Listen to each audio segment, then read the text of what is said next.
My name is Lauren Hayes. At 34, I'd built the life I'd always wanted in Phoenix, Arizona. My downtown high-rise with sweeping views of the desert mountains, a far cry from the cramped ranch house I shared with my sister growing up in suburban Mesa. As a senior financial analyst at Summit Capital, I lived by discipline. Spreadsheets, deadlines, and a credit score I protected like my own heart. My parents still lived in that same three-bedroom home, pouring every ounce of their limited energy into my younger sister Brooke, 31, the sensitive soul who drifted through jobs while I climbed the ladder. The night it happened started innocently enough. Brooke called at 10 p.m., voice shaky, saying her roommate had kicked her out after a fight. Just one night, Lauren. I promise. I let her in, made up the guest room, even left her chamomile tea. Exhausted from prepping a major client pitch, I took my usual sleep aid and drifted off, never imagining I'd need to lock my bedroom door in my own sanctuary. At 2:17 a.m., while the city lights painted my walls, Brooke slipped into my room.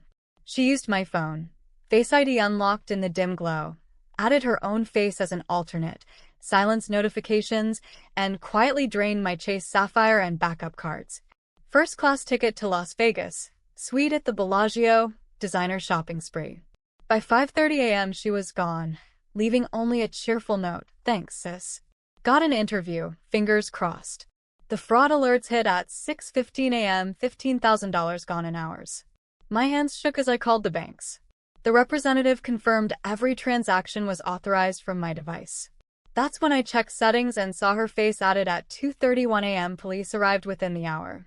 The detective explained clearly, under Arizona law, this was identity theft and fraudulent use of financial instruments, felony charges carrying up to 7 years.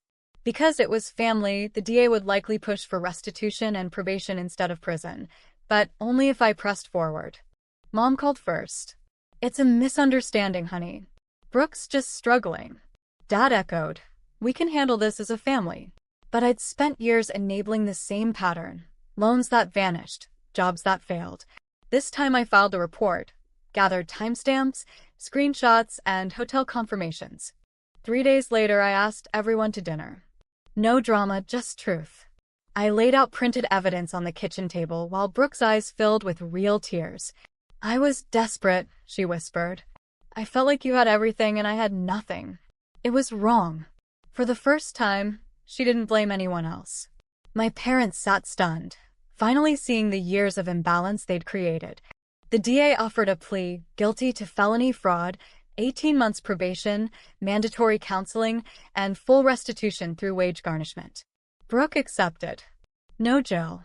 No public arrest. Just accountability. 6 months later, she's made her first 3 payments. We meet once a month with a family therapist.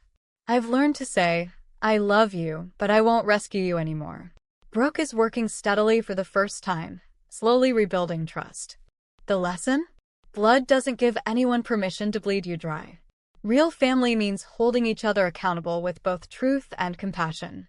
Sometimes the kindest thing you can do is refuse to enable the harm and watch people finally grow.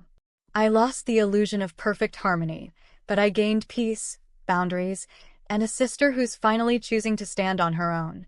That's worth more than any dollar amount.